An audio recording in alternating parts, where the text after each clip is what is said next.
Chapter 1. Just Another Wednesday Morning. It was a fine spring morning. William Thacker was looking out of his window, thinking about life. Notting Hill, not a bad place to be, he thought. On weekdays, there was the market, selling fruit and vegetables from all over the world.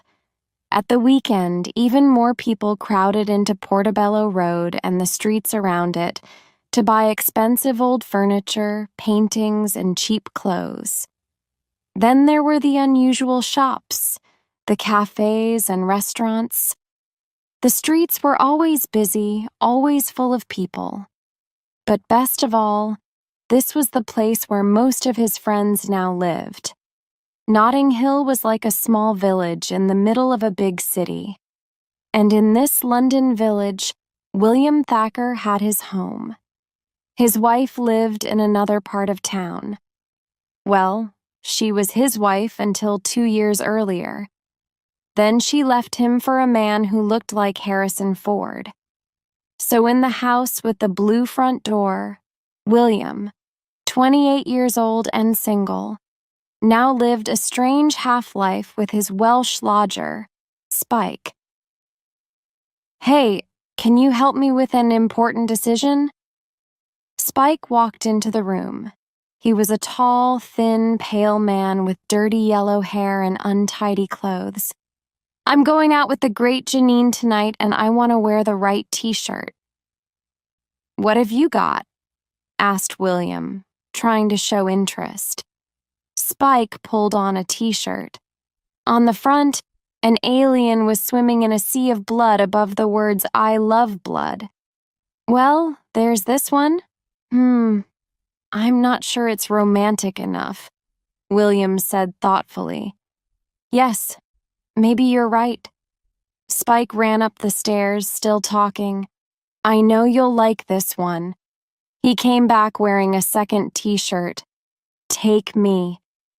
Read the words on the front, in big black letters. "Well," said William slowly, "will she think you're looking for true love? I'm not sure that she will." "Oh, I don't want her to get the wrong idea. Okay, just one more." He came down in the last t-shirt. Below little red hearts, it read, "You're the most beautiful woman in the world." William showed his surprise. "Yes," he said. "That's perfect. Well done." "Thanks, great. I'm feeling lucky." Spike smiled. He turned and walked proudly upstairs. On the back of the t-shirt, William could now read, "Let's go to bed." "Oh, Spike," he sighed to himself. It was just another Wednesday, another working day. William walked through the market and opened the door to his shop, the travel book company. It was a small shop that sold, well, travel books. But he never seemed to sell many. Inside, there were a few small rooms full of shelves, and every shelf was heavy with books, expensive books, cheap books, large hardbacks, and small paperbacks. William greeted Martin, his assistant. A small man with a beard and a nervous smile, Martin always tried to see the best in life. He liked to please people, but was not very good at selling. In fact, people often thought he was a little strange. William started looking at some papers on his desk. "Great, last week we made nothing. In fact, we lost L347 on those guidebooks to Turkey." "Oh dear. Never mind. Shall I go and get us some coffee? Make you feel better?" Martin asked, smiling. As he left for the cafe, a woman came into the shop. William looked up at her, looked down, thought for a minute, then looked up again. She was a beautiful young woman with long black hair, dressed simply in a black jacket and trousers. He was sure he knew her. Was it possible? Could it really be her? Yes, it was Anna Scott, the biggest film star in the world. To William, to most men, she was the most beautiful woman on earth. He tried to stay calm. "Can I help you?" She looked at him through her dark glasses. "No, thanks. I'll just look around." His eyes followed her as she went over to a shelf.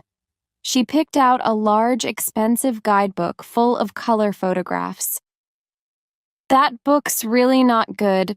If you're thinking of buying it," he said, a little nervously. "Really?" "Yes, but this one is very good," he said, picking up one of the smaller books from his desk. "I think the writer really has been to Turkey." "Thanks, I'll think about it." She smiled. Suddenly, William noticed something on the small screen on his desk. "Just a minute, please," he said. He walked to the back of the shop towards a customer who was hiding between two lines of shelves. Excuse me, sir," he said to the man. "Yes?" "Bad news." "What?" "We've got a camera in this part of the shop." "So?" "So I saw you put that book down your trousers," William told him. "What book?"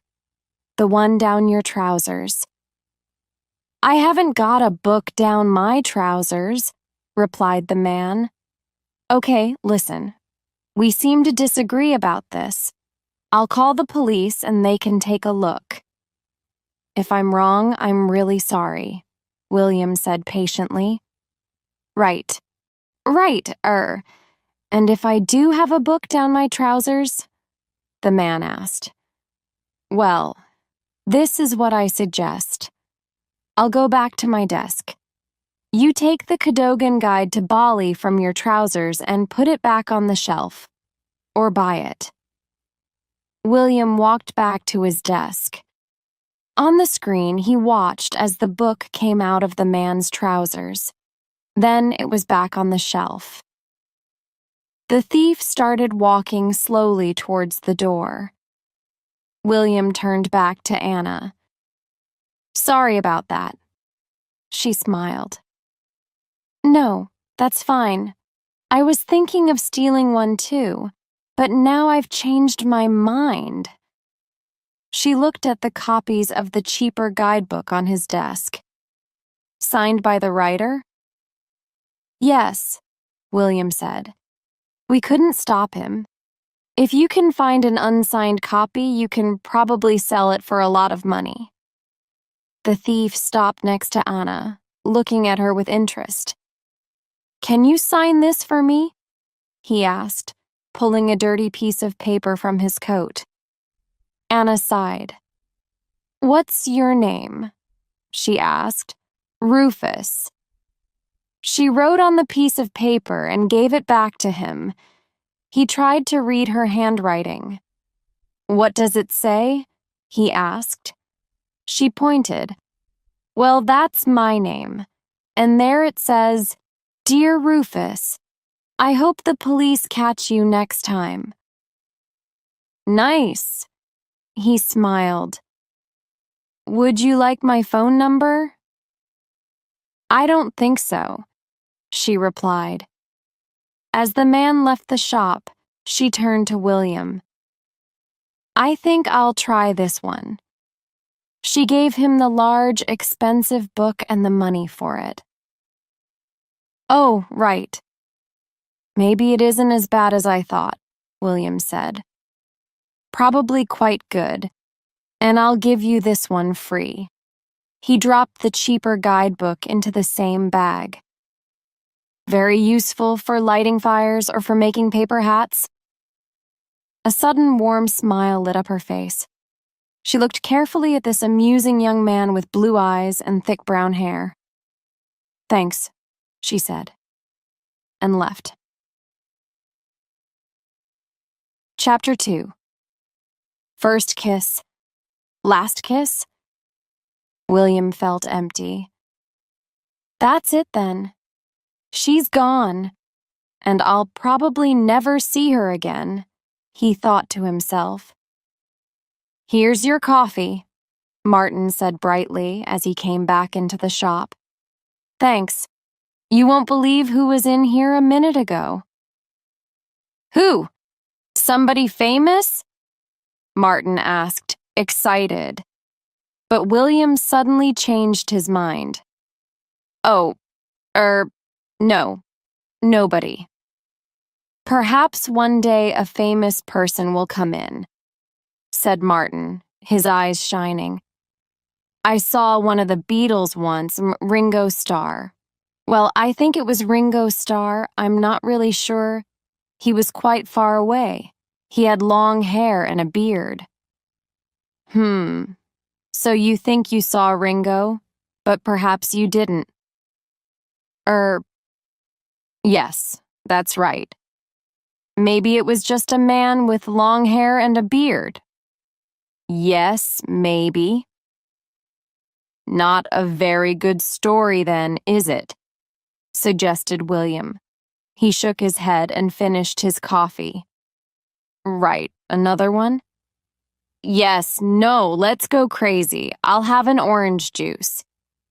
5 minutes later, William left the cafe and hurried back to the bookshop with the orange juice. But as he turned the corner, he walked straight into a woman. The orange juice ran down her shirt. I'm so sorry. He looked up at the woman's face. For the second time that day, it was Anna Scott. Oh, really, I'm sorry. Here. What are you doing? Anna shouted angrily, as William tried to clean her shirt with a paper towel. William jumped back. Nothing. Listen, I live across the street. You can wash at my house. No, thank you. I just need to call my driver. She turned away. I also have a phone. In 5 minutes, you can be clean and back on the street again. She turned and looked at him. Okay, what does across the street mean? How far is your house exactly? William pointed. It's just there. That's my house. The one with the blue door. She looked down at her shirt. Then she looked back up at him. Well, okay. They walked towards William's house. He opened the door. Come in. The house was in a terrible mess. William ran inside in front of her and kicked some shoes under the stairs. He threw away an old pizza and tried to hide some dirty plates. I'm afraid it's a bit untidy. Anna looked around. Her face showed nothing. Taking the bag of books from her, William pointed towards the stairs. The bathroom's up there and there's a phone on the desk in the room next to it. She took her other bags and walked upstairs. William ran around the ground floor, clearing the mess. Anna Scott is in my house, she's in my bathroom, and look at this place, I'll kill Spike, he thought. He heard Anna's feet on the stairs and looked up. She was wearing different clothes now, a black top and skirt. Without the dark glasses, her deep brown eyes shone. She looked wonderful. William stopped and stared. He tried to think of something to say. Tea. Would you like a cup of tea before you go? No, thanks. Coffee? No. Something cold? Orange juice? No, probably not. Water? Really, no. Something to eat in some fruit? No. Do you always say no to everything? Anna looked amused. No, I must go, she said. Thanks for your help. You're welcome. He wanted to say more, but he couldn't find the words. "And I'd like to say," he continued finally, "you're wonderful. It's my one chance to say it. When you've read that terrible book, you'll never visit my shop again." She looked pleased. "Thank you." William walked her to the front door. "Nice to meet you. Strange, but nice, E." Anna left, and he closed the door behind her. "Oh, no," he thought. "Strange, but nice. What was I thinking?" There was a knock on the door. It was Anna again. "Oh, hi. Did you forget something?" "I forgot my books," said Anna, stepping quickly inside the house. "Oh, right." William ran into the kitchen to get the bag. "Here they are." "Thanks. Well," they stood near the door again. This time, William felt more comfortable. Then Anna moved forward and kissed him. He could smell her hair. He could feel the smoothness of her skin against his. He couldn't believe it. Anna Scott, the woman of his dreams, was here, in his house, kissing him. William Thacker. At the worst possible time, a key turned in the lock. "Oh no, it's my lodger, Spike. I'm sorry. There's no excuse for him." Spike walked in and straight past them towards the kitchen. "I'm going to get some food," he called over his shoulder. "Then I'm going to tell you a story that you won't believe." Anna looked at William. "You won't tell anyone about this, will you?" "Right, no one. I mean, I'll tell myself sometimes. But don't worry. I won't believe it." He opened the door for her a second time. "Bye." She touched his hand lightly, and then she was gone. William walked slowly back into the kitchen. "Shall we watch videos tonight? I've got some really great films," Spike said between mouthfuls of food. "Yes," thought William sadly. "I've got nothing better to do with my life." One of Spike's videos was a film starring Anna Scott. Later that evening, as the two men sat in front of the TV, William remembered the touch of her hand, the smell of her hair. Spike shook his head at the screen. "It's hard to believe. Somewhere there's a man who can kiss Anna Scott. Anytime, anywhere. Yes, she's quite wonderful." Chapter 3. Call Me. A customer came into the bookshop the next morning. William knew Mr. Smith well. "Have you got any books by Dickens?" Mr. Smith asked. William sighed. "Not again." "No," he said slowly and patiently. "This is a travel bookshop. We only sell travel books." "Oh, and that new John Grisham book?" "No, John Grisham doesn't write travel books either." "Oh, right. Have you got a copy of Romeo and Juliet?" William looked at Mr. Smith, then shouted, "Martin, your customer!" Martin came out from behind some shelves with a warm smile on his face. "Can I help you?" he asked Mr. Smith. As William stared sadly out of the window, a bus went past the shop. On the side was a large picture of Anna in her new film, Helix. He couldn't stop thinking about her. A few days later, William walked into his kitchen. "Hi, Spike." "Hi." Spike was never Britain's best-dressed man, but today his clothes were even stranger than usual. He was wearing William's scuba diving suit, with a pair of goggles on his head. Spike?" Why are you wearing my scuba diving suit? No clean clothes? There never will be if you don't wash them sometimes, William suggested. And I was looking around your room and I found this. Great, isn't it? I think I look good in it, eh? It was a lovely day, and they went outside into the sunshine. Spike, still in the scuba diving suit, tried unsuccessfully to read his newspaper, though the goggles. There's something wrong with these, William, he said, pointing to the goggles. That's because they were made specially for my eyes, so I can see the fish. Oh, right. So, any messages for me? William asked. Yes. I wrote down 2. 2. Were there only 2 messages?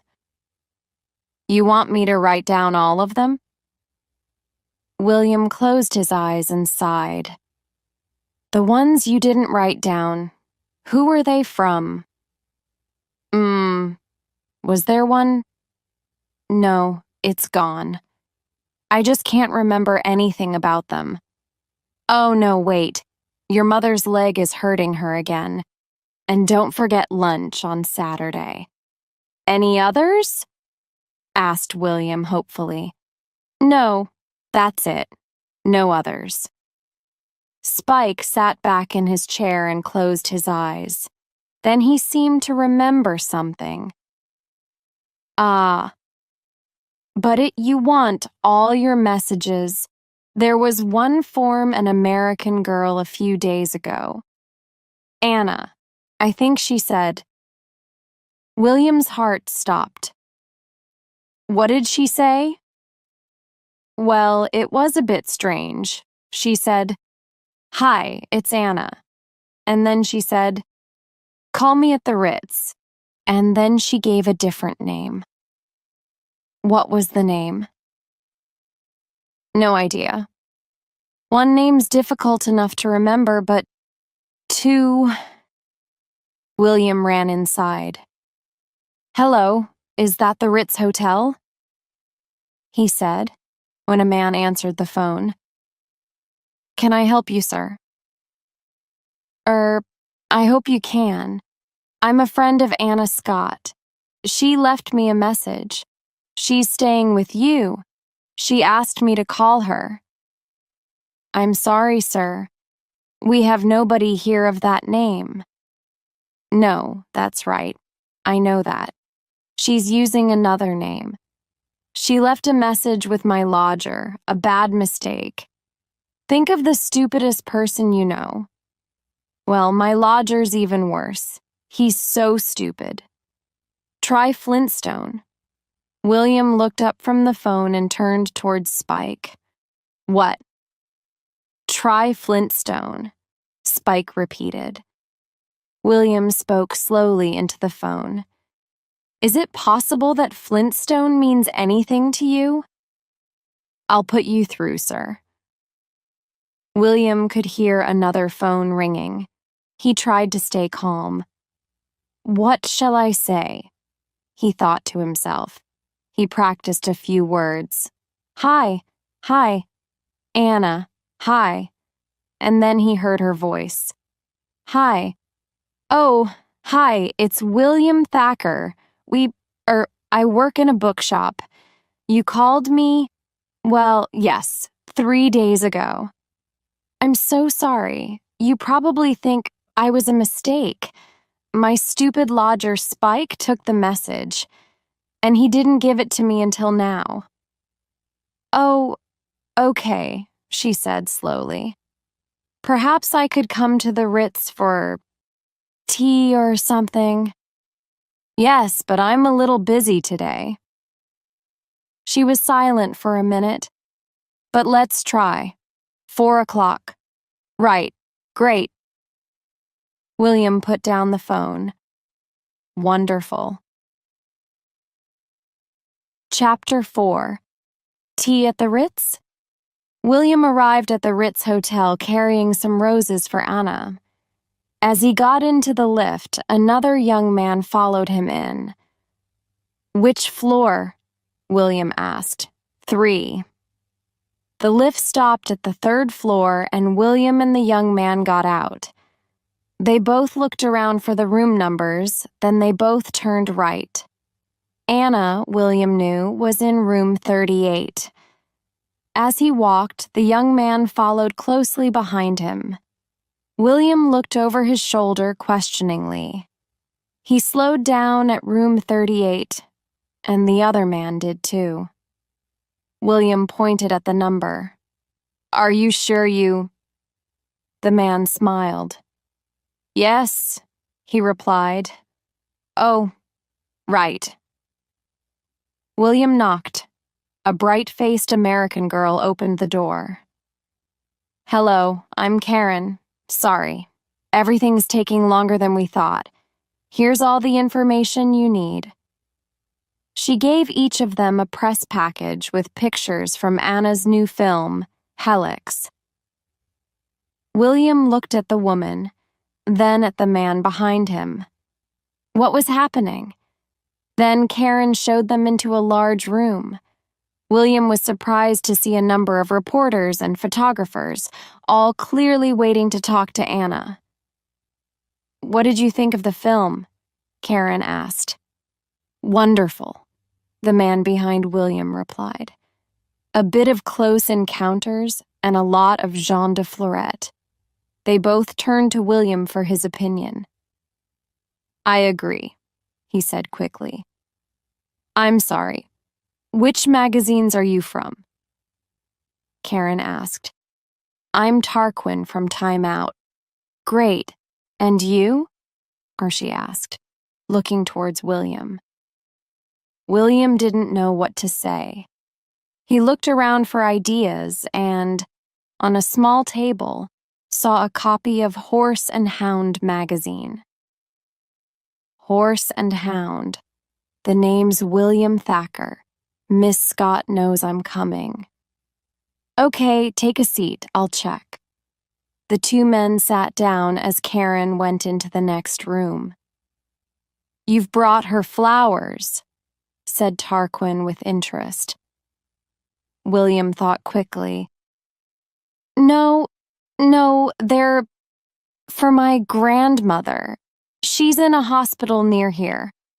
I'm going to see her after this."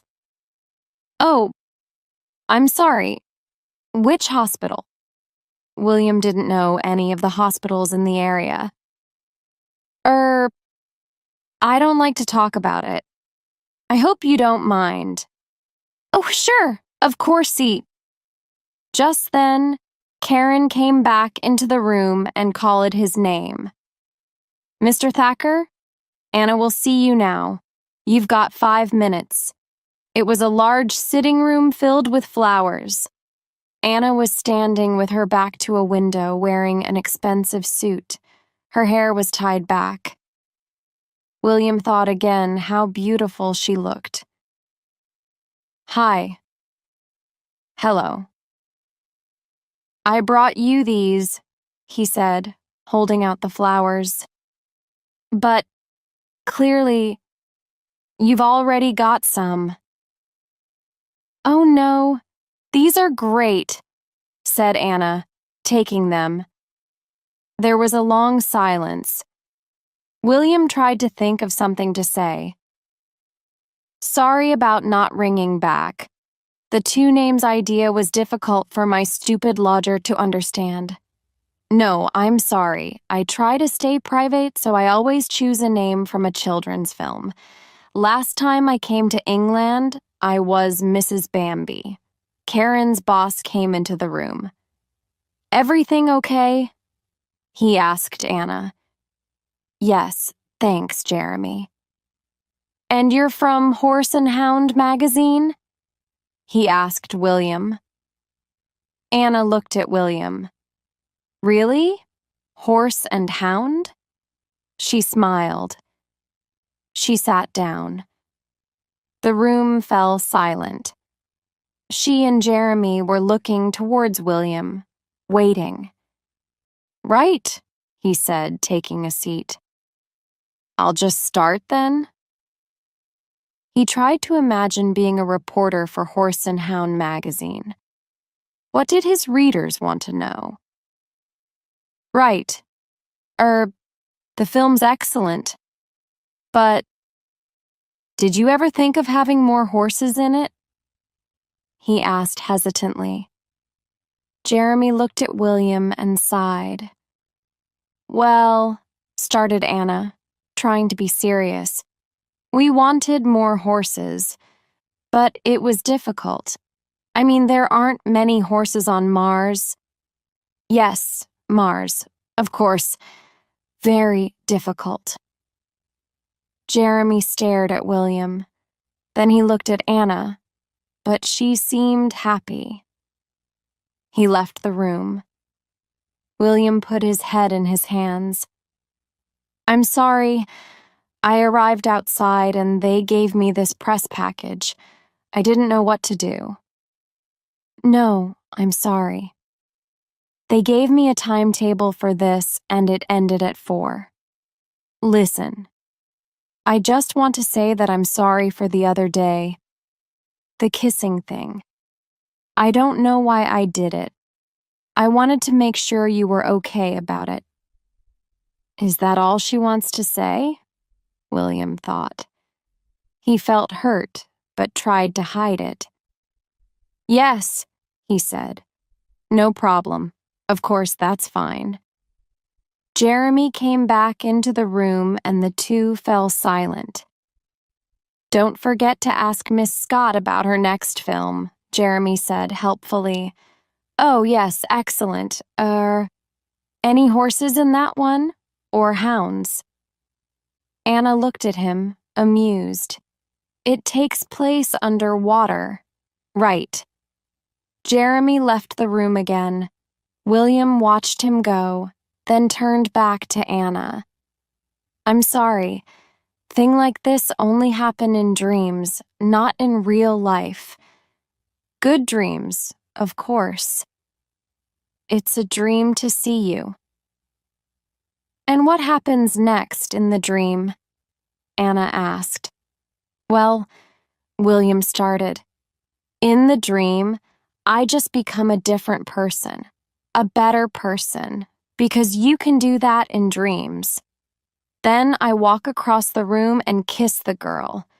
But in real life, you know it'll never happen. The door opened again. That's it, Jeremy said. No more time, I'm afraid. Did you get what you wanted? Nearly, William replied, looking at Anna. Okay, maybe on more question.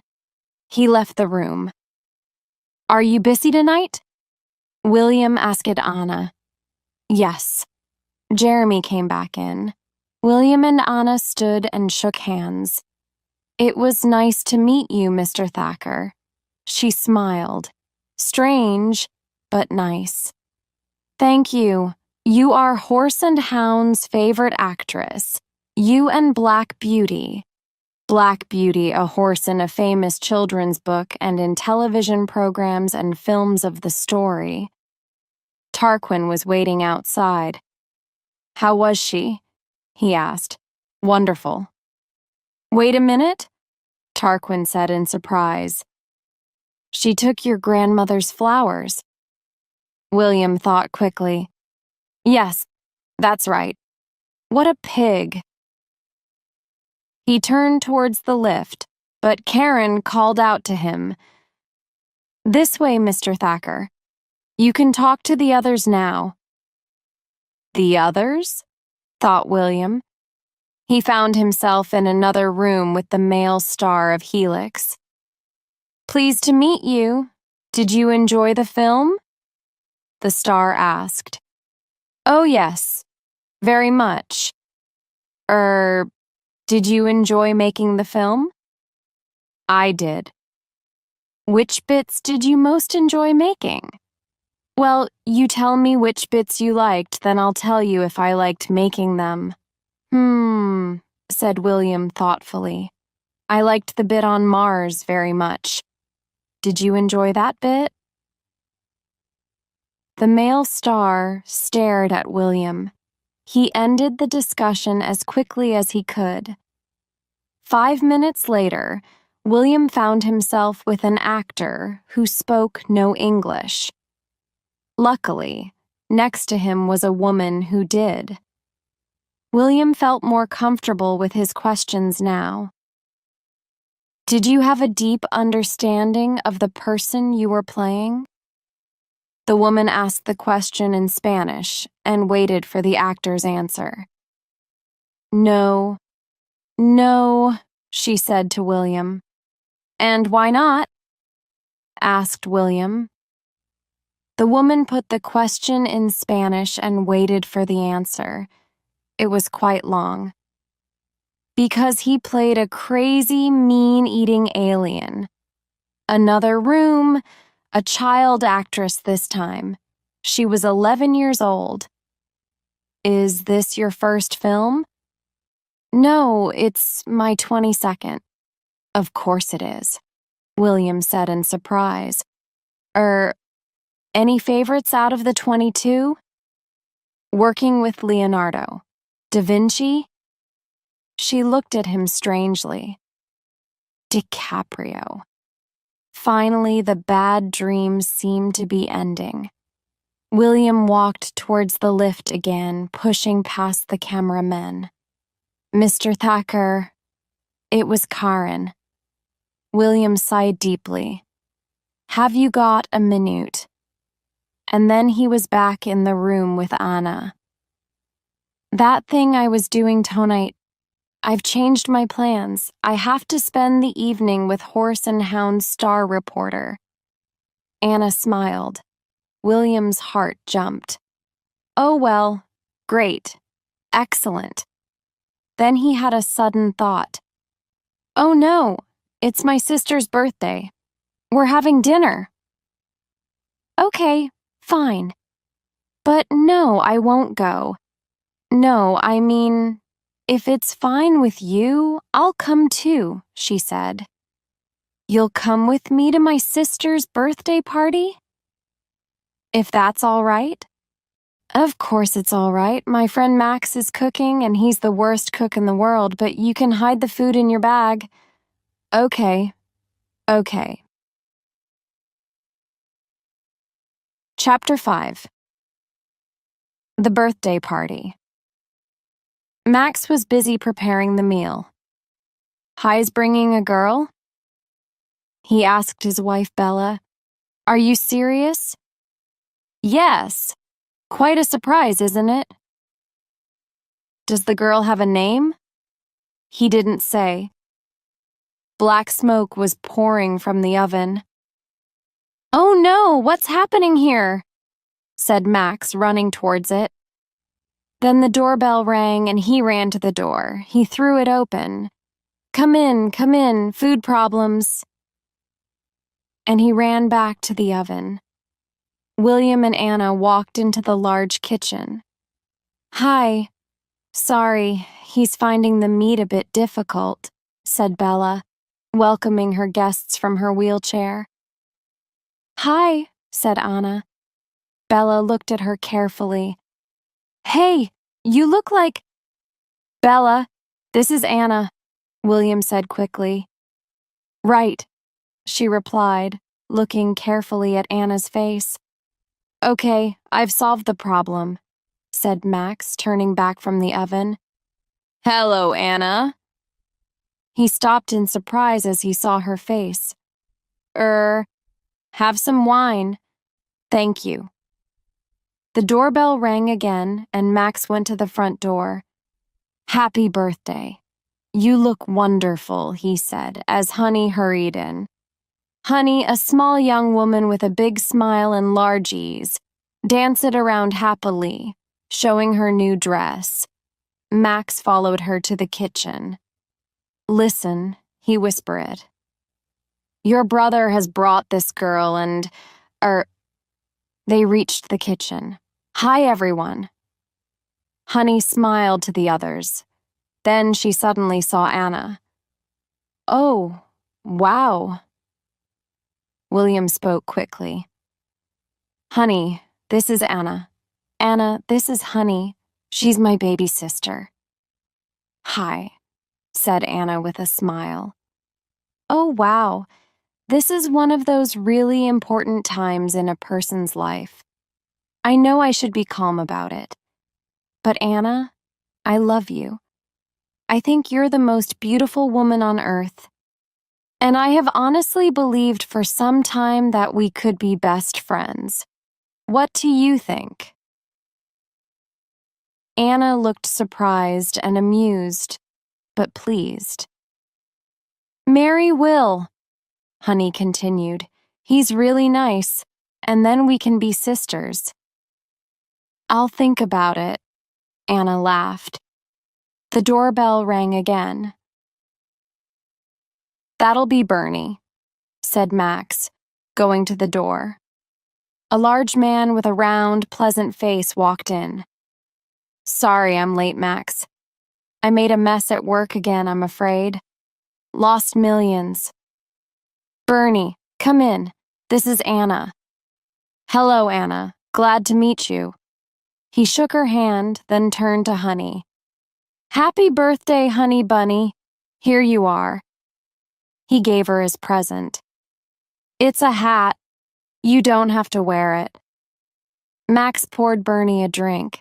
Then he and William went to prepare the table. Max took his drink and joined Anna. So tell me, Anna, what do you do? I'm an actress. Great. I'm a stockbroker. But I've done a little bit of theater in my time. Not as a job, of course. I always thought it was a difficult life acting. I mean, the money's terrible, isn't it? Anna agreed. It can be, Bernie continued. I know friends from university, clever people, and they earn very little. 7,000–8,000 pounds a year. What sort of acting do you do? Films, mainly. Oh, excellent. Well done. Bernie seemed more interested. How's the pay in films? The last film you made? What were you paid? $15 million. Bernie's face went bright red. Right, so that's quite good. Very good, really. Can I get you another drink? I think we're ready, called Max, walking towards the table. Anna looked around, then asked Bella, Could you tell me where It's just down there on the right, she said, pointing. I'll show you, offered Honey. Quickly. Talk very quickly. What are you doing here with Anna Scott? Bella said to William after Anna and Honey left the room. The others crowded around them. Anna Scott? Said Bernie, turning pale.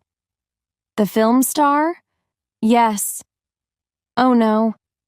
Honey returned to the kitchen and said in a whisper, I don't believe it. I walked into the toilet with her. I was still talking when she started taking off her jeans. She had to ask me to leave. The meal was very enjoyable. The old friends laughed and joked together, and Anna soon felt part of the group. What do you think of the meat, Anna? Asked Bella. Anna answered in a whisper, so Max couldn't hear. I don't usually eat meat. She smiled.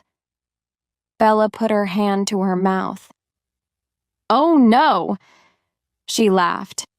They moved into the sitting room for coffee. Anna, you have done so much, and we have clearly failed in life, Max said. That's not a bad thing. In fact, we should be proud of it. I'm going to give the last piece of cake to the person who has the saddest life. Max looked around. There was a short silence. Then William looked at Bernie. Bernie went first. Well, it's me, isn't it? I do a job that I don't understand. I haven't had a girlfriend since I was 12, And if I get any fatter, I probably never will. I like you, Honey told him. Well, I dined before you got so fat. Max turned to Bernie. You see? And you also earn a lot of money. Honey here earns almost nothing for working long hours in London's worst record shop. That's true, and I've got strange hair and funny googly eyes. I only seem to go out with men who are unkind, and no one will ever marry me. You see, Honey is terribly sad, said Max. But her best friend is Anna Scott, Bella added. That's true, Honey agreed. She needs me. What can I say? And her legs work, continued Bella. While I'm in this wheelchair, day and night. And even worse, I've given up smoking, my favorite thing, and the fact is, she said hesitantly, we can't have a baby. The room was completely silent now. Bella? Said William. No, it's not true, Bernie said sadly. That's life. We're lucky in lots of ways, but surely I get the cake, Bella asked. Max lightened the conversation. Well, I don't know. Look at William, very unsuccessful at work. A failed marriage. He was handsome, but is now losing his good looks. And it's clear that he'll never hear from Anna again. Not when she knows that he was called Floppy at school. They all laughed loudly. Ah, so I get the cake, suggested William. Max answered, I think you do. Yes. William reached for the cake. Wait a minute. What about me? It was Anna. You? Asked Max. The others stared at her. Well, I'd like to try for the cake. You'll have to prove it, William smiled. It's a lovely cake and I'm going to fight you for it. Well, I've worried about my weight since I was 19. So I've been hungry for 10 years. I've had a lot of not nice boyfriends and one of them hit me. And every time my heart's broken, the press write about it. Oh, and it costs me millions to look like this. Really, said Honey, looking closely at her face. Really. And one day, not long from now. The table was silent again. It was clear that Anna was speaking from the heart. My looks will go. They'll realize I can't act. And I'll become a sad, middle-aged woman who was famous for a few years, she continued sadly. They all looked at Anna in silence. Then Max broke the silence with a shout. No, nice try, beautiful, but you must think we're stupid. They all laughed. Useless, said William to Anna. You're not getting the cake. When it was time to leave, William and Anna stood up. That was a great evening, Anna said to Max. Thank you so much for coming, he replied warmly. And I have to say that I love your tie, Max. It was blue with red telephone boxes on it. Now I know you're lying. Anna turned to Bella. Lovely to meet you. And you. It's a pity you don't eat meat. But don't worry, I won't tell Max. Bella looked at her husband with a smile. What? Oh, no. Good night, honey, said Anna. I'm so sorry about the toilet thing. I meant to leave, but I just... Listen, ring me if you need to go shopping with someone. I know lots of nice, cheap places. Of course, money isn't really... Nice to meet you. Honey gave her a kiss. You too. I'll come to you for help with all my clothes. Love your work, said Bernie, smiling nervously. As the front door closed behind them, William and Anna heard the others scream with excitement. "Sorry," William said. "They always do that when I leave the house, Jer. Floppy!" She laughed. He looked at her. "It's my hair. It was always falling across my face. Why is Bella in a wheelchair?" "It was an accident, about 18 months ago." There was pain in William's eyes at the memory. "And the baby thing, is that a result of the accident?" "I'm not sure. I don't think they've tried for children before." They walked in silence, a comfortable silence. It was a lovely night. "Would you like to come? My house is just—" William asked hesitantly. She smiled and shook her head. "It's too difficult." "Okay, that's fine." "Are you busy tomorrow?" she asked. "I thought you were leaving." "I was." They were walking along a street with trees on one side. "What's in there?" asked Anna, pointing to the trees. "A garden. All these squares have gardens in the middle for the people around them. They're like little villages." "Let's go in." "Ah, no. They're private. They're only for the people who live here." "And you always follow the rules?" she asked. She seemed very interested in his answer. "Me? Oh no, not me. I do what I want." In fact, William was the kind of person who always followed rules. But he started to climb the locked metal gate.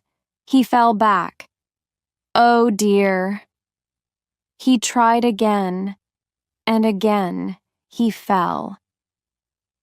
"It's more difficult than it looks, Anna." "Stand back," Anna replied, starting to climb. She was over the gate in a second. "Your turn, Floppy." At last, with great difficulty, William succeeded in climbing over. He jumped down inside the garden. "What's in this garden that's so good?" Then, in the silence of the garden, under the trees, she reached out and kissed him. This time, it was a real kiss. "Nice garden," he said in surprise. As they walked around on the grass, they came to a wooden seat. She read the words on it. "June loved this garden. Joseph always sat here with her." The dates below it read, June Weatherby, 1917–1992. "You see, some people do spend all their lives together," Anna said quietly. William looked deeply into her eyes. He spoke softly.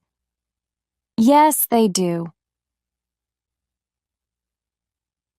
Chapter 6, Room Service.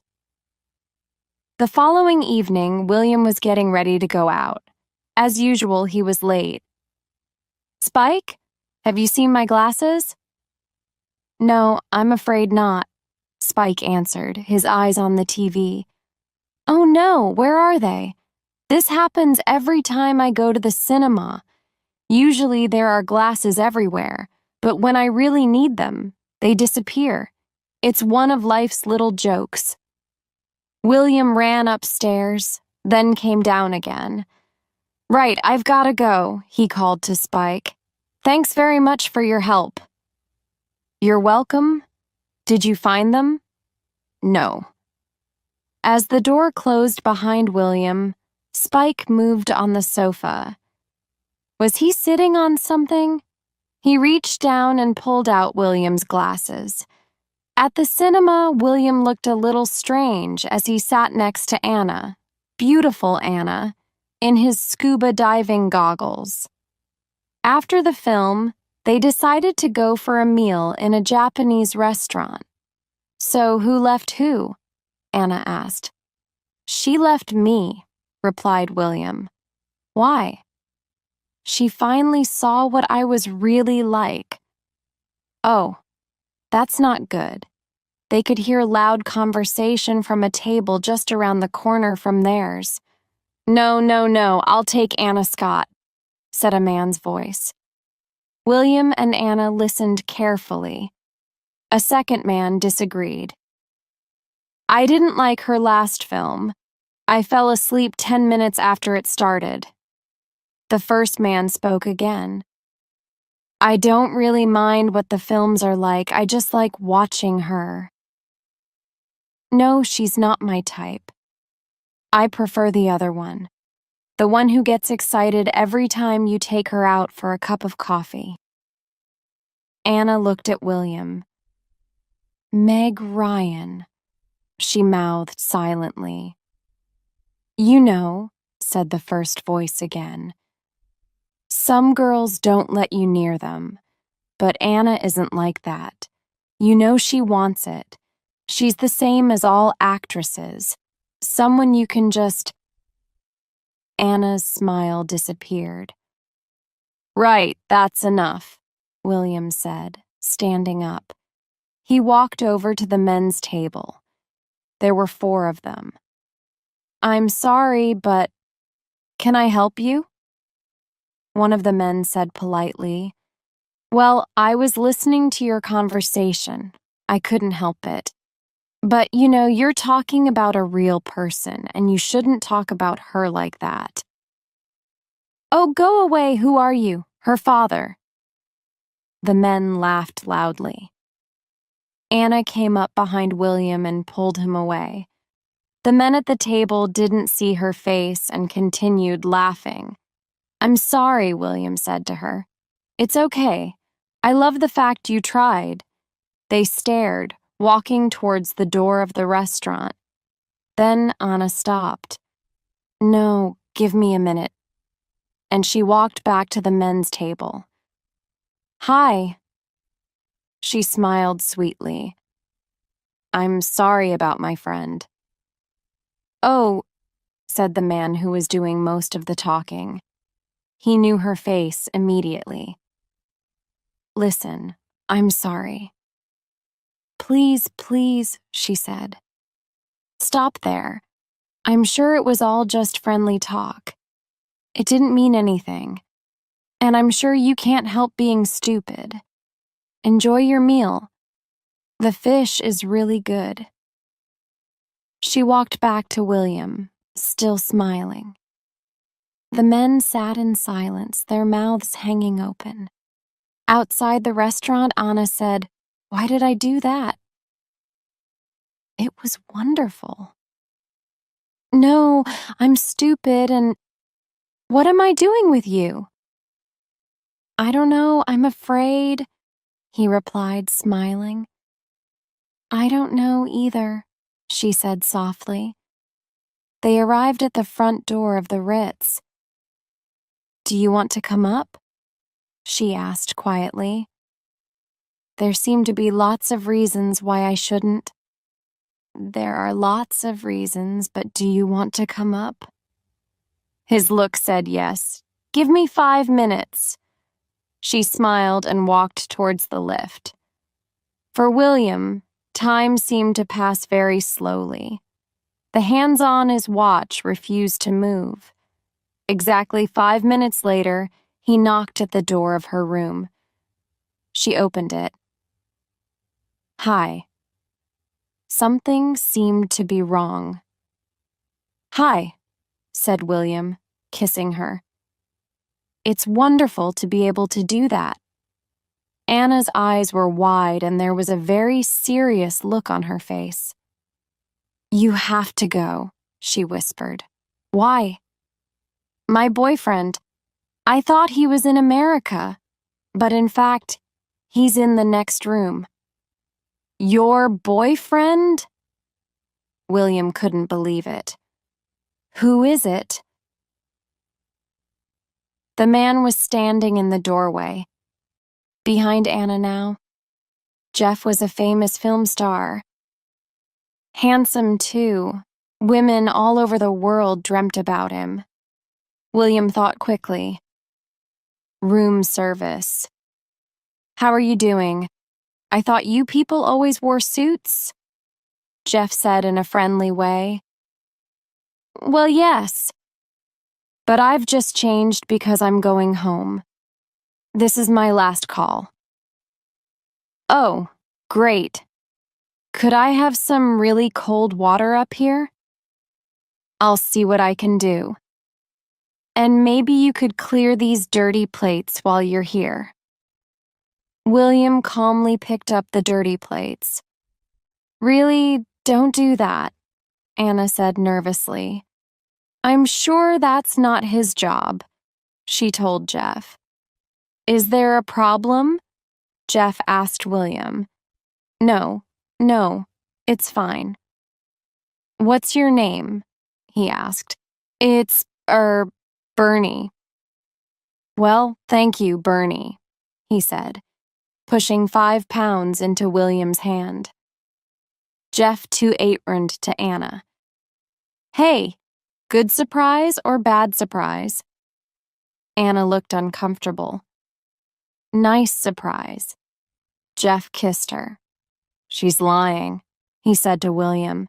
She hates surprises. He turned to Anna. So what food are you ordering? I haven't decided.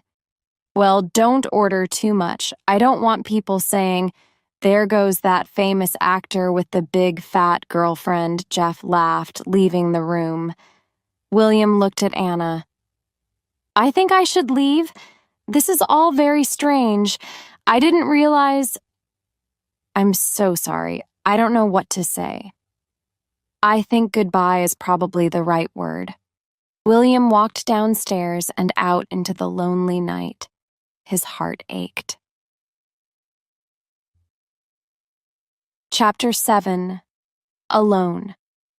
Again. William looked out of the window of his house, lost in his thoughts. Talk to me, William. This is me, Spiky. Tell me what's wrong. William never usually spoke about his feelings, but this time he needed to talk to someone, even if it had to be Spike. Well, okay, there's a girl, he began hesitantly. Uh-huh, a girl. I thought so. Speak, friend. She's someone who can never be mine. I've been close to her, but I can never be as close again. And I really miss her. Spike looked thoughtful. Yes, that's a problem. I missed a girl at Swansea Station once. I got the time wrong. I left 5 minutes before the train arrived. He laughed. Thanks, William sighed. Very helpful. That night, William ate with his friends at Tony's restaurant.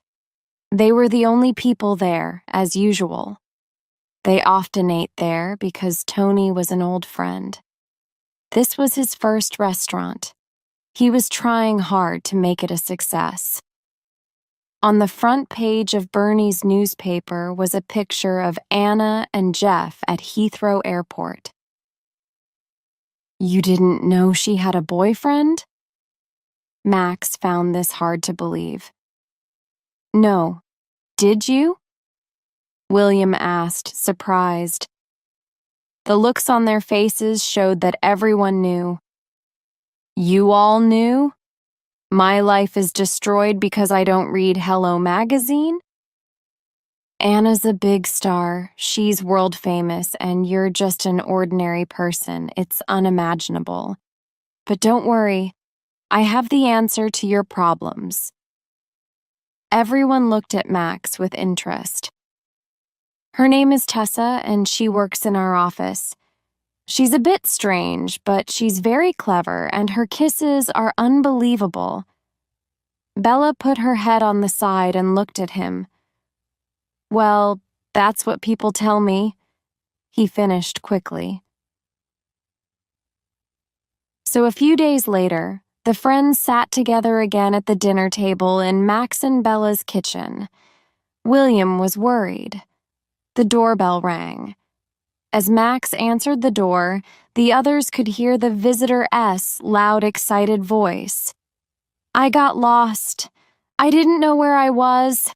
Everything around here has the word Kensington in it. Kensington Park Road, Kensington Gardens, Kensington Park Gardens. Max introduced the visitor as they came into the kitchen. Tessa, this is Bella, my wife.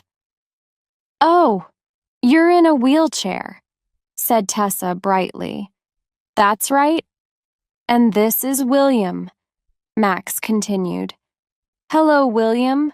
Max has told me everything about you, she laughed. Has he? Replied William nervously. Some wine, Tessa? Max offered. Oh, yes, please, let's get drunk, Willie. William looked even more worried. A few weeks after Tessa's visit, Max and Bella had another dinner party. This time they invited a woman called Kezia to meet William. She was pale and thin, and she sat nervously at the table. Meet Kezia?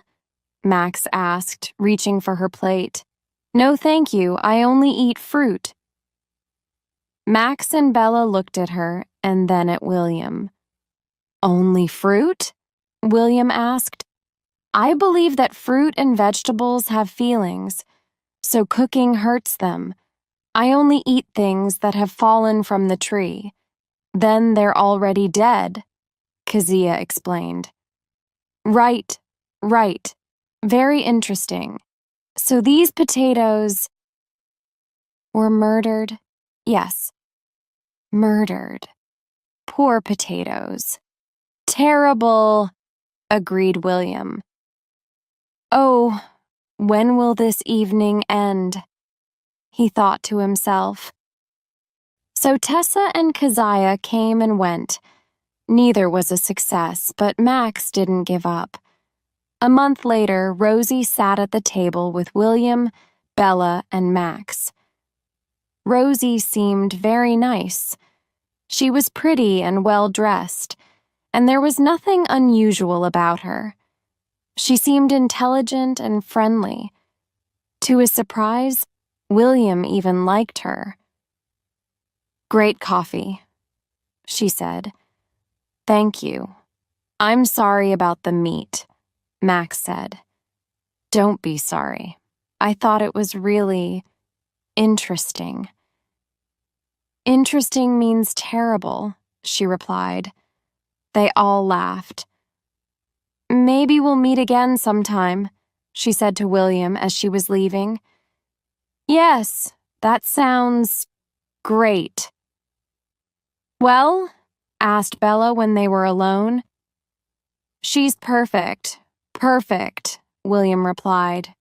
But Bella looked at him carefully. William spoke quietly. I think you've forgotten. It's difficult to find someone you love, someone who will also love you. The chances are very small. Look at me. Except for the American, I've only loved 2 girls in my life, and both times it ended badly. That's not fair, Max said. No, really. One of them left our marriage more quickly than you can say Indiana Jones. The other, he said, looking at Bella, married my best friend. But she still loves you. Bella smiled at him. Yes, as a sister loves a brother. Well, I never wanted you in any other way. They all laughed. I mean, I loved you. You were terribly funny, but when you kiss my ears? William spoke quickly. And 30 years from now, I'm still going to be alone. Do you want to stay the night? Bella asked. Why not? At home, there's just a crazy Welshman waiting for me. As the evening came to an end, Max carried Bella upstairs to bed. William sat in a chair, eyes wide open, feeling very lonely. Chapter 8. Behind the Blue Door. The following morning, William walked home. He thought about Max and Bella and how much in love they were, and he thought about his own life. What was he doing? Where was he going? He arrived home and got ready for work. As he was looking in the mirror, the doorbell rang. Who's that at this time of day? He thought. Probably the postman. He went downstairs to answer it. He opened the door, and his heart jumped. It wasn't the postman. It was a beautiful woman in dark glasses. Unbelievable. "Can I come in?" Anna asked. "Come in." Her hair was a mess and she looked tired and unhappy. But to William, she looked wonderful. He took her into the kitchen and Anna poured out her story. "The photos were taken years ago," Anna explained. "I was poor. It happens a lot." "That's not an excuse, I know, but it's worse than that. While one man was taking photos, another man was filming me. I didn't know anything about that. Now it looks like a dirty sex film, and, well, they've sold the pictures, and they're everywhere." Anna looked ready to cry. William shook his head. "And now I don't know where to go," Anna continued. "There are crowds of reporters outside the hotel. I just need to get away from them." "This is the place," William said calmly. "Thank you," she said quietly.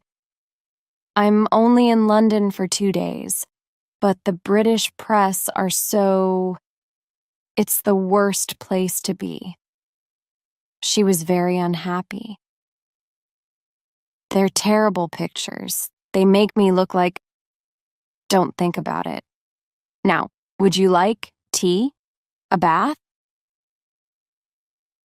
"Oh yes, a bath." 5 minutes later, Spike came in through the front door, looking excitedly at the pictures of Anna in his newspaper. "Wow, look at that, wonderful," he said to himself as he walked upstairs. He opened the bathroom door, still reading. He went over to the toilet without taking his eyes off the newspaper. "Are you Spike?" a voice said from behind him. Spike looked up, then turned his head slowly. He couldn't believe his eyes. There, in the bath, was Anna Scott. He quickly left the bathroom, calmed himself down, then opened the door again. Anna saw his face come slowly round the door, his mouth hanging open. "Hi," she said, smiling. "I just wanted to be sure." Spike backed out and closed the door again. "Oh, thank you," he whispered, closing his eyes. After her bath, Anna looked calmer. "I'm really sorry about last time," she said to William in the sitting room. "Jeff just flew in. I thought we were finished." "No, that's fine. I don't often get the chance to clear away the dirty plates of a Hollywood star. I enjoyed it very much. How is he?" "I don't know. One day I couldn't remember any of the reasons that I loved him. And how are you? And love?" "Well, there's a question, without an interesting answer." "I have thought about you," she said, looking into his eyes. "Oh, no. William's heart ached. It was too painful. He didn't want her to continue, but she did. But there's a problem. When I try to be with someone ordinary, it never works." "Of course, I completely understand. Thank you for telling me that." William felt uncomfortable and changed the subject. Is that the film you're doing? He asked, pointing to some papers in her hand. Yes. We start filming in Los Angeles on Tuesday. Would you like me to help you learn your lines? Will you? She looked pleased. It's all talk, talk, talk. What's the story about? I'm a difficult but clever young officer who, in about 20 minutes, will save the world. Well done, you. William found the language of the film almost impossible to understand, but he read the other parts for Anna, and she practiced her lines. They had great fun. As the day passed, Anna seemed to forget about her problems. So what do you think of the film? She asked when they stopped. Exciting. It's not Jane Austen or Henry James, but it is exciting. You think I should do Henry James?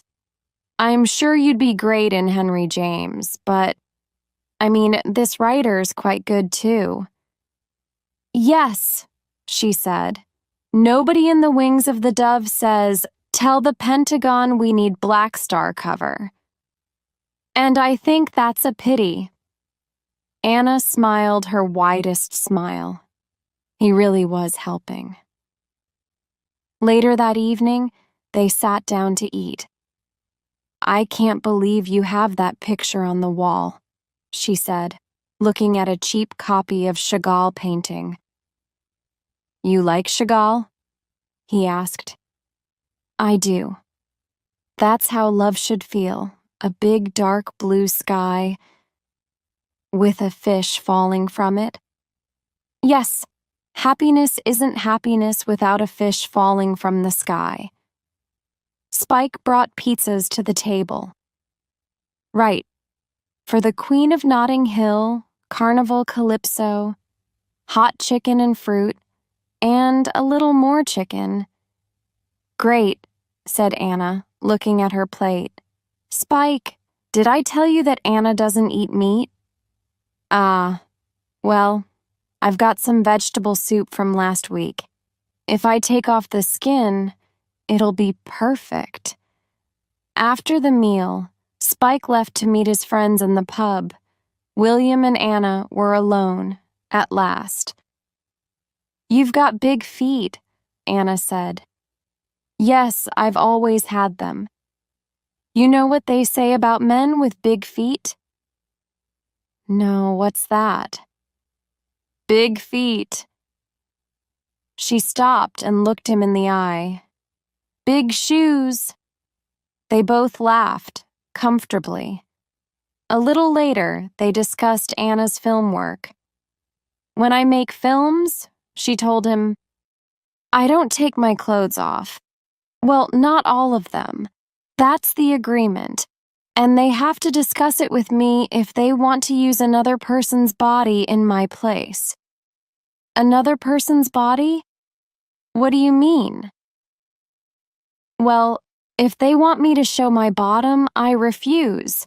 Another actor has to do it. And do you choose a better bottom than yours? Of course, that's really important. She laughed. What a job, said William. What do those people put on their passports? Profession, Mel Gibson's bottom. Mel uses his own bottom, Anna said, taking another mouthful of ice cream. It's great. The ice cream of Mel Gibson's bottom? Both. They had a wonderful evening, but of course it had to end. William walked with Anna up to the bedroom. Today has been a good day. Thank you, said Anna gratefully. They stopped outside the bedroom door. Well, thank you. Time for bed. And the sofa bed for me. Right. She kissed him sweetly. Then she went into the bedroom and closed the door. William walked slowly downstairs for a lonely nigh on the sofa bed. He couldn't sleep. He lay there with his eyes wide open. Will she come? He waited and hoped, but nothing happened. Then, suddenly, he heard a sound on the stairs. William waited nervously. "Hello?" he said into the darkness. A bearded face looked into the room. "Hello? Have you got a minute?" "Spike?" "Listen, Anna's not with her boyfriend now, is she?" Spike asked. "No, I don't think so." "And she's in your house?" "Yes." "And you like her?" "Yes." "And she likes you?" "Yes." "Well, isn't this your big chance? You should be up there with her." Spike pointed upstairs. "No, Spike, she's in trouble." "This is not the time," William said angrily. All right, I understand that." Spike turned to go. Then he spoke again. "Do you mind if I try?" "Spike!" "No, you're right. I'll talk to you in the morning." William lay down again. Okay, but maybe it'll be too late then." Spike went back to bed. William lay in bed, thinking. A few minutes later, he heard footsteps on the stairs again. "Oh, go away, will you?" he said angrily. "Okay," replied Anna quietly. William jumped up. No, wait. I thought you were Spike. I'm so happy you're not." They stood face to face in the half-light. He kissed her neck softly, then her shoulder, then he looked at her face. That face. He couldn't believe he was touching Anna Scott. "Wow." "What?" Anna asked. "Oh, nothing." And he kissed her deeply. The next morning, they lay in bed together. "It's wonderful and strange that I, William Thacker, can look at your naked body." "You and every other person in this country," she replied. "Oh, yes.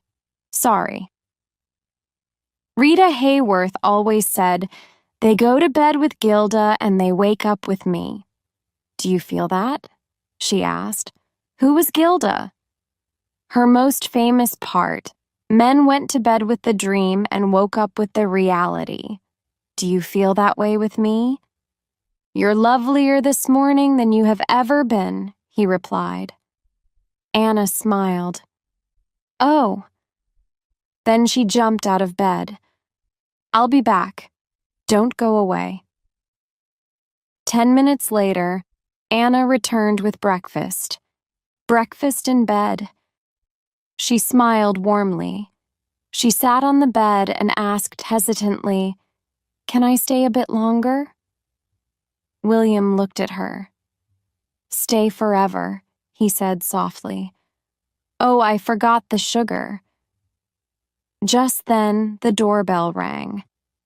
"You get the door, I'll get the sugar," she said, leaving the room. William sighed. He pulled on his underpants and went downstairs. "Okay, I'm coming," he shouted. He opened the door and was suddenly caught in the light of lots of cameras. The street was full of reporters, shouting. He quickly shut the door again. Jesus Christ. "What is it?" Anna called. "Don't ask," replied William, his voice shaking. "William, what is it?" Anna thought he was joking. She went to the door, opened it, and looked outside. "Oh no!" she cried, throwing the door shut. She turned to William. "And they got a photo of you dressed like that?" "Undressed like this." "Yes." Spike walked into the kitchen, naked except for a pair of dirty gray underpants. "Good morning, my lovely ones," he greeted them, giving William a big smile. Anna was on the phone. "They're outside. Hundreds of them. Yes, I know. Just get me out of here. She put the phone down and walked angrily upstairs. Don't go outside, Spica, said William. Really, it's not a good idea. Why not? Just don't. William followed Anna upstairs. Spike thought for a minute. Then he opened the front door. The air was filled with people shouting, cameras and lights. Wow, thought Spike, standing there in his gray underpants. He liked this. He turned to offer the photographers the best view of his naked body. When he closed the door, he looked at himself in the mirror. Not bad, not at all bad. Well-chosen underpants. Girls love gray. William was upstairs, standing in the bedroom doorway. How are you doing? He asked. How do you think I'm doing? Anna shouted. I don't know what happened. Well, I do, and she said, throwing her things into a bag. Your stupid friend decided to make some money, so he talked to some reporters. Spike? No, that's not true, William answered. Really? Reporters from every British newspaper are outside your house. They all woke up this morning and thought, I know where that Anna Scott is. She's in the house with the blue front door in Notting Hill. And then you go out half naked. Unbelievable. Spike put his head around the door. And I went out in my underpants, too. Get out, Spike, William said. Listen, Anna, I'm so sorry. I came here to you for protection from these people. And now things are even worse than before. What will everyone think? I mean, I've got a boyfriend, she shouted. Have you? Asked William quietly. Well, everyone thinks I have, and now there'll be pictures of you in every paper from here to Timbuktu. I know, but just let's stay calm. You can stay calm. Everything's fine for you. Everyone will say, well done, you. You slept with a film star. We've seen the pictures. William looked hurt.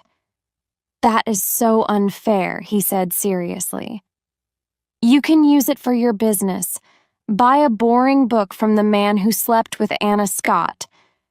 She pushed past him and out of the room. Stop. Please, calm down. Have a cup of tea.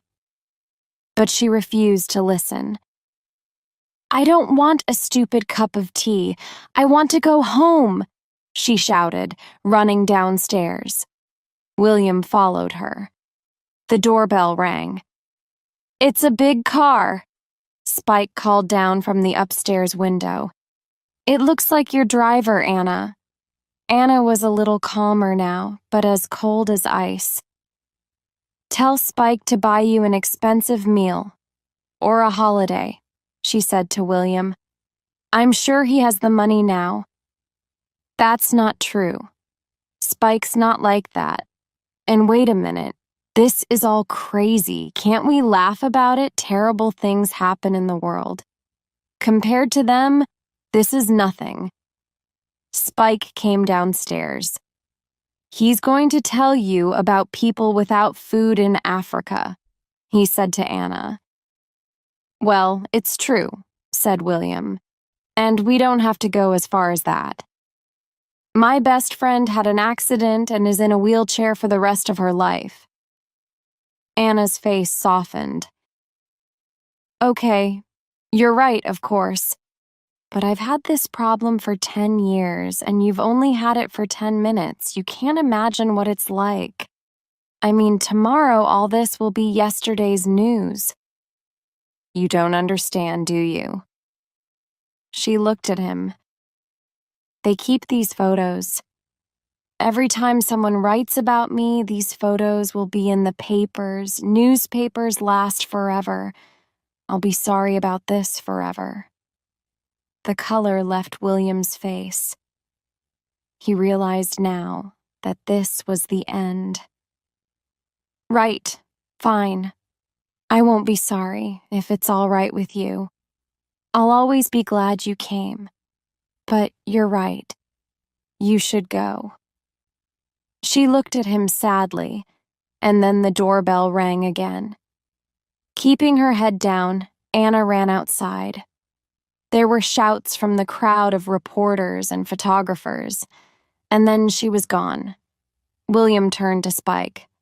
"Was it you?" he asked. "Well," Spike said slowly, "it's possible that I told one or two people in the pub." William sighed. Right. Chapter 9. New Hope. Summer ended, and autumn leaves began to fall. William continued with his life, but he couldn't escape a feeling of emptiness. Every day was the same. He lived through that winter in a dream. Nothing seemed important. And then it was spring. "We've got something for you," said Honey, coming into the bookshop. Spike stood behind her in the doorway. "You'll love me for the rest of your life." "What is it?" asked William, interested. "The phone number of Anna Scott's office in London and the one in New York. You can ring her. You think about her all the time. No, you can ring her." William knew Honey was trying to help. He tried to look pleased. "Well, thank you. That's great." "It is great," she said, smiling. "See you tonight." Honey and Spike left. William looked at the piece of paper in his hand for a minute. Then, with a sigh, he threw it away. That evening, the friends met again at Tony's restaurant. Tony's dream was at an end. His restaurant was closing. Bella spoke for them all. "Exactly a year ago, this man here started the finest restaurant in London." The friends all laughed and shouted, but sadly, no one ever came to eat here. "Just a very small problem," said Tony, smiling. Bella continued. "And so, from next week, we have to find somewhere new to eat. It's a sad time." Tony smiled again, but the smile couldn't hide his unhappiness. "But I just want to say one more thing, Tony. Don't think there's something wrong with you. We can't always understand the reasons why things happen. Some things succeed and others fail. Nobody knows why. Some of us get lucky and some of us lose our jobs," Bernie finished. "No," said Bella in surprise. "Yes, it's true," Bernie replied with a sigh. "They're changing everything, and there's no place for me. Well, you know I was no good." "So we go down together," said Tony, lifting his glass to Bernie. "To Bernie, the worst stockbroker in the world." They all laughed and drank. "I've got something to say too," said Honey, standing up. I've decided to get married." They all looked surprised. "I've found myself a nice, strange-looking man. I know he'll make me happy for the rest of my life." "Wait a minute," said William. "I'm your brother, and I don't know anything about this." "Is it someone we know?" asked Max. Bernie looked hopeful. "Yes. I'll tell you when the time is right," she replied. She sat down again, and the conversation turned to other subjects. While the others were talking, Honey whispered softly to Spike. Spike? It's you." "Me?" He looked surprised. "Yes? What do you think?" "Well, yes, great." He smiled. "Are there any other important things that anyone wants to say?" Max asked. "Yes," William said seriously. I want to say that I'm sorry. I'm really sorry for the way I've been for the last 6 months. I have, as you know, been a little unhappy. A little unhappy? There are dead people that are more fun to be with, laughed Max. But I want to make it clear that I have turned a corner. From today, I have decided to be happy.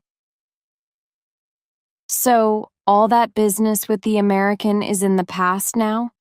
Max asked. I believe it is. William smiled. You don't think about her all the time? No, I don't think I do. So you're not interested that she's back in London, or that she's filming every day in Hampstead? Max showed him a newspaper with a picture of Anna on the front page. William sighed. Oh, no. So you are a little interested then, said Max. The following day, William was in Hampstead. He found the place where they were filming. Can I help you? Asked a guard. I'm looking for Anna Scott. Does she know you're coming? No. No, she doesn't. I'm afraid I can't let you in. Oh, right. I mean, she's friend, but you can't let you in, repeated the guard, turning away. Behind the guard, William saw Anna walking across the grass. She looked beautiful in a long dress and with her hair piled on top of her head. There were people all around her, ready to help her. Suddenly, Anna looked up and saw William. Her face showed surprise. William smiled nervously, and then she walked towards him, followed by the crowd of people. This is very, she started hesitantly. I only found out you were here yesterday. I wanted to ring, but I didn't think you... Anna continued. Anna, we have to go. They're ready. It was one of the film people. Listen, William. It's not going well, and it's our last day. Yes, right. You're clearly very busy. But wait, there are things to say. Okay, William said. You could drink tea. There's lots of tea. She smiled at him as she was taken away. Come and watch, a woman said to him. Do you like Henry James? This is a Henry James film? He asked, remembering his conversation with Anna a year earlier. The woman left William with Harry, a sound man. You can listen if you like, Harry said, pointing to some headphones. William put them on. Then he sat in a chair to watch the action. Anna and another actor were making conversation, waiting for the filming. William could hear everything through the headphones. So I ask you when you're going to tell everyone, and you say, Anna said to the other actor, tomorrow will be soon enough. And then who was that man you were talking to just now? The other man asked. Oh, no one, a man from the past. I don't know what he's doing here. It's difficult. William's heart stopped. What was he doing there? He took off the headphones and have them back to the sound man. Thank you, Harry. Anytime, Harry smiled. William walked away. Chapter 10. Just a Girl and a Boy. What's happening? Spike asked. I'm throwing out some old videos, William replied. Some of them were, of course, Anna's films. You can't do that. These are great films. You mustn't do it. I won't let you. Right. Let's talk about the money for your room. Right. I'll help you. You're right. We don't need all of them. The next day, at work, William was at his desk when Martin called to him. "Excuse me, William, there's a package," Martin said. "Well, you work here, don't you?" he replied. "But it's not for the shop. It's for you." "Okay," William sighed, getting up from his desk. "But tell me, what exactly do I pay you for?" William walked towards the front of the shop and stopped suddenly. There, in front of him, was Anna. She was dressed very simply, but was as beautiful as always. "Hi," she smiled. "Hello. You left?" "Yes, I'm sorry. I had to leave. I was in the way." "Well, how have you been?"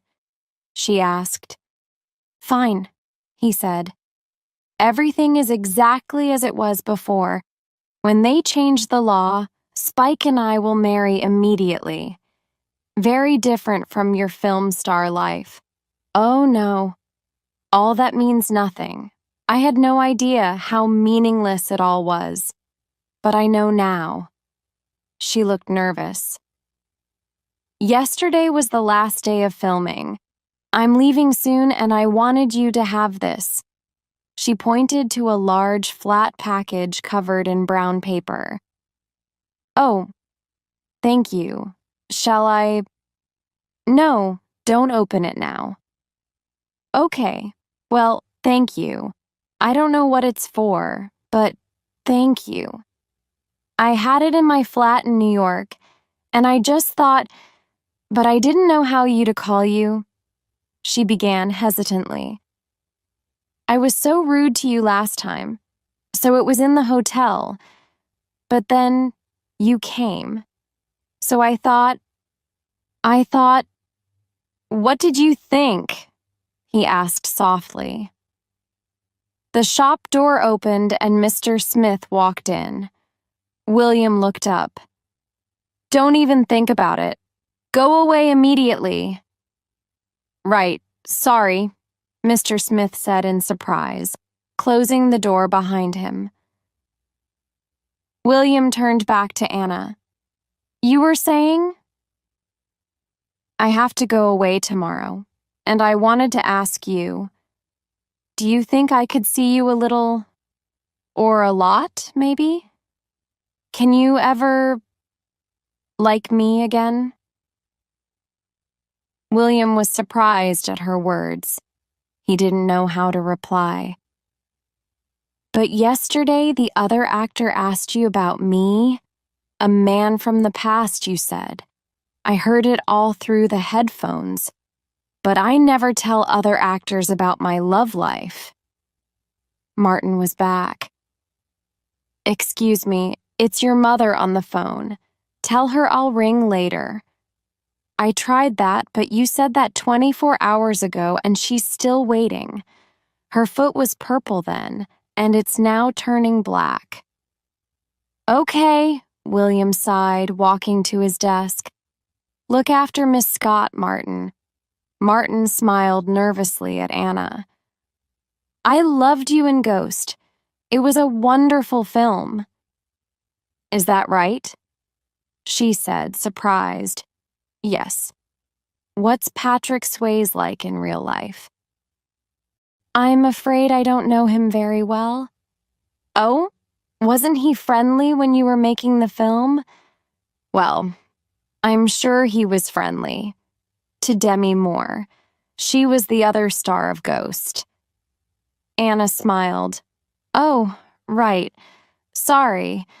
I've never been very clever." William returned. It was lovely to meet you. I love your work and Demi's, of course."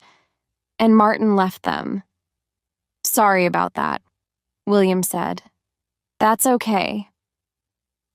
William thought very carefully and then spoke slowly and seriously. "Anna, I'm an ordinary sort of person. I'm not often in and out of love." The words were not coming easily. "Can I just say no to your kind offer?" Anna continued smiling, but the hurt showed in her eyes. Yes, that's fine. Of course, Of course. I'll just go then. Nice to see you. Anna, the fact is, he felt he must try to give words to his feelings. With you, I'm in real danger. My heart will never get better if it's broken again, and I know that will happen. There are too many pictures of you everywhere, too many films. You'll continue with your life, and I'll be finished.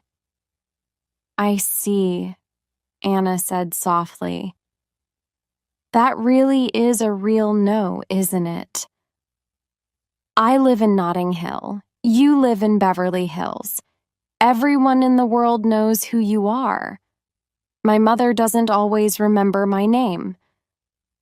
Okay, fine, I understand. There seemed nothing more to say, but Anna tried one last time. It's not real. You know, being famous, I'm also just a girl, standing in front of a boy, asking him to love her. William looked deeply into her eyes. Was he doing the right thing? Then she kissed him lightly. Bye, she said, as she left. There were no pictures on the walls of Tony's restaurant. The kitchen equipment was gone. Chairs were piled up, waiting to go. The friends met there one last time. What do you think? Did I do the right thing? William asked them. Of course you did, said Honey quickly. I mean, she's nothing special. That's right, agreed Bella. And everyone knows that all actresses are crazy. What do you think, Tony? William asked. Never met her and never wanted to. Right. Max? William turned to his oldest friend. I agree with the others. And who wants to go out with someone who doesn't eat meat? Great. Excellent. Thanks. William felt happier. His decision was the right one. Then Spike arrived. I was called and I came. What's the problem? He asked. William has just refused Anna Scott, Honey told him. What? Are you crazy? Spike shouted at William. Bella was looking carefully at the painting next to William's chair. That isn't the real Chagall painting, is it? She asked him. Yes. I think it is. Bella's eyes widened. And she really wanted to go out with you? Bernie asked. Well, yes. That's nice. What? Asked William. Well, it's nice when someone wants to go out with you, replied Bernie a little sadly. It was quite sweet, really, said William, remembering. I mean, I know as an actress she can say lines very well, but she said, and these were her words, I'm just a girl, standing in front of a boy, asking him to love her. The room went very quiet. Oh no, William said, his head in his hands. I've made the wrong decision, haven't I? He could see his friends' agreement in their eyes. Max, how fast is your car?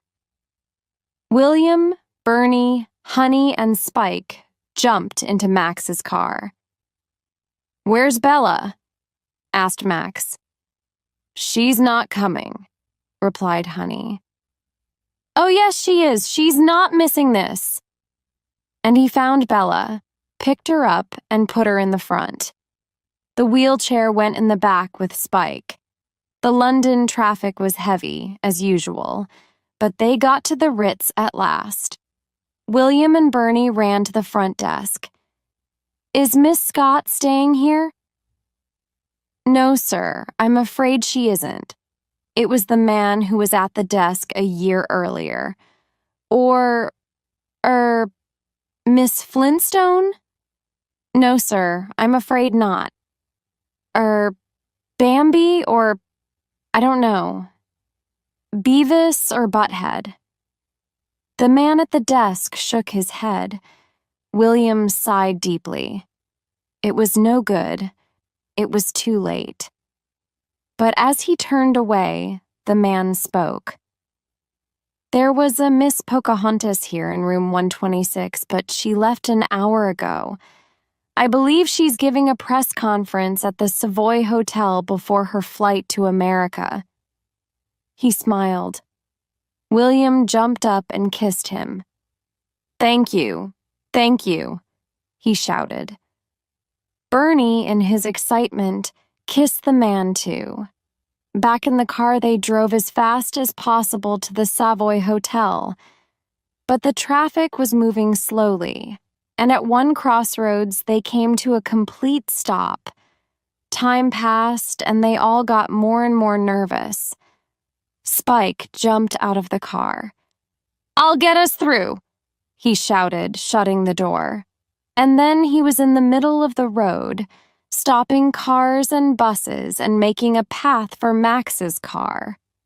Go! Go! Go! He shouted. I love you, laughed Honey out of the window as the car shot off towards the Savoy. Excuse me, where's the press conference?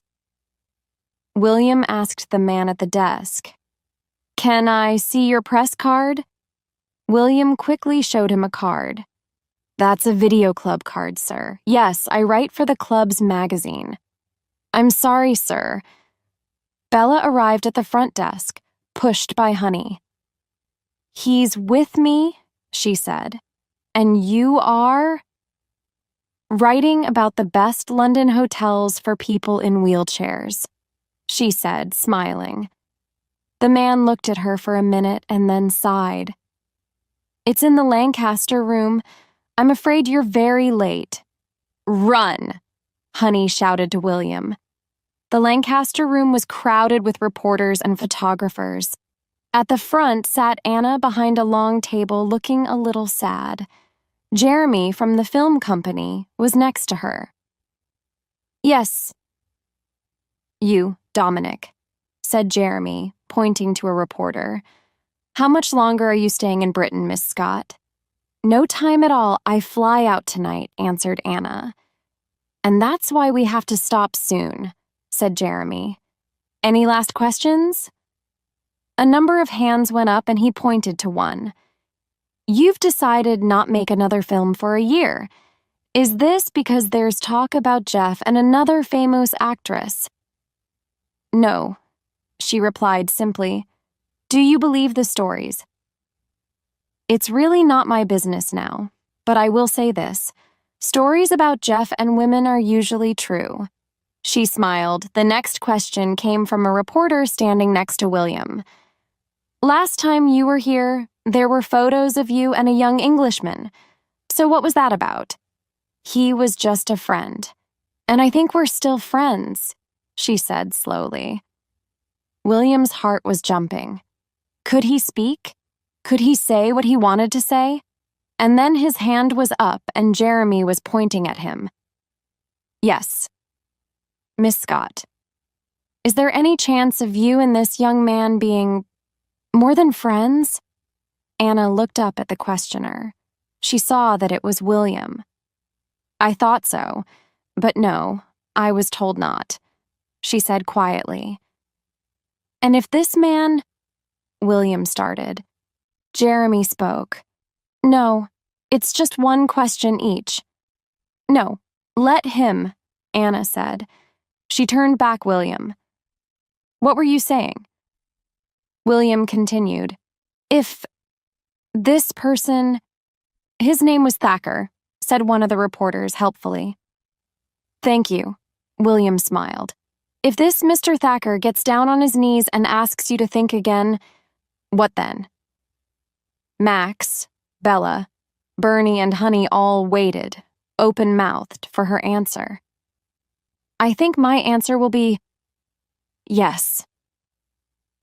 Her smile lit up the room. That's excellent news. The readers of Horse and Hound will be very happy. Anna turned to Jeremy and whispered something. Dominic, would you like to ask your question again? Said Jeremy, pointing to the reporter. Yes, Miss Scott, how long are you planning to stay in Britain? Anna looked at William questioningly. He returned her look, smiled, and mouthed the word, yes. For a very long time, smiled Anna. Suddenly, the reporters realized what was happening. They crowded round William, asking him questions. Photographers took pictures. Max and Bella kissed. Bernie kissed a woman standing next to him. Everyone was smiling and laughing. Spike arrived at last, red-faced from running. What happened? He asked Honey. She put her arms around him and held him tightly. It was good, Spike. It was so good. How did it all end? This love story between the biggest film star in the world and an ordinary bookseller from Notting Hill? Well, it is too early to say. But the signs are good. The wedding was a quiet one, with family and close friends. Tony made a wonderful cake. Max danced wildly around the dance floor, looking like James Bond in his white dinner jacket. Honey's legs didn't reach the floor as she danced in Spike's arms, and Martin stood at the side, smiling nervously. Everyone had a good time. Soon after the wedding, William went with Anna to the opening night of her Henry James film. As they stepped out of the car in front of the cinema, people screamed with excitement. Photographers pushed forward to get the best picture for the next day's newspaper. To William, all this was new and strange, but Anna held his hand tightly and guided him through the crowds. We leave the happy lovers on a sunny day a year later, in a garden in Notting Hill. All around them are scenes of life and love. Children are playing, watched by their mothers. One is holding her new baby. An older woman walks past with her husband. They are smiling and talking softly. On a simple wooden seat, William sits reading. Anna is lying next to him, looking out over the gardens. She looks calm and happy. From time to time, her hand moves slowly over the baby growing inside her.